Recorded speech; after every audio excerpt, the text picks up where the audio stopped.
네. 아는 기자 하자 사회일부 사건팀 백승현 기자 나와 있습니다. 자, 이 그나마 다행이다 이런 표현이 적절할까요? 당시 급박했던 상황부터 좀 살펴볼까요?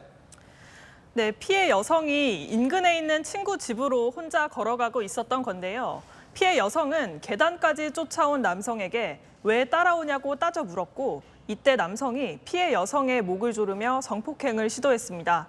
이때 피해 여성이 남성의 요구를 들어줄 것처럼 현관문을 열었고, 집 안에 있던 친구를 본 남성은 당황하며 그대로 달아났습니다. 만약 여성 혼자 사는 집이었고 지나는 사람도 없었다면 더 아찔한 상황이 벌어질 수도 있었던 겁니다. 그러고 나서 얼마 안 돼서 잡히긴 했는데 체포는 됐는데 그 장소가 클럽들이 몰린 번화가였다. 참 의미심장합니다.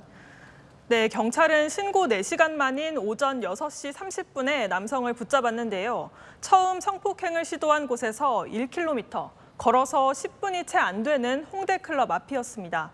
경찰이 다른 클럽 인근에서 남성이 찍힌 CCTV 영상을 확인했고 이후 주변을 수색하다가 인상착의가 비슷한 남성을 찾은 건데요.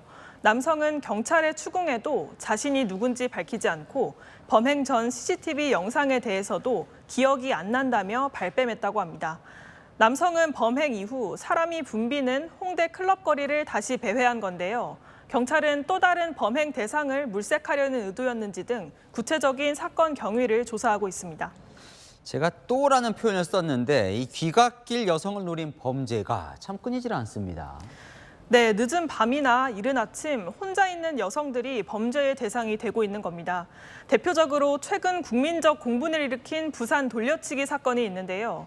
당시 남성은 새벽 5시쯤 혼자 집에 가던 여성을 뒤따라가 무자비하게 때리고 성폭행을 하려 했습니다.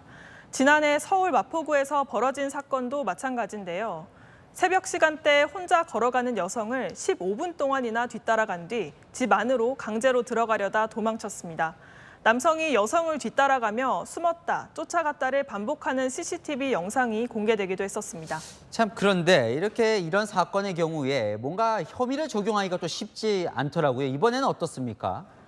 네, 귀갓길 여성을 노린 사건으로 4년 전 신림동 사건을 떠올리신 분들 있으실 텐데요. 당시 남성은 피해 여성이 현관문을 닫고 들어가려는 찰나 다급하게 문을 붙잡고 노크를 하다 돌아갔는데요.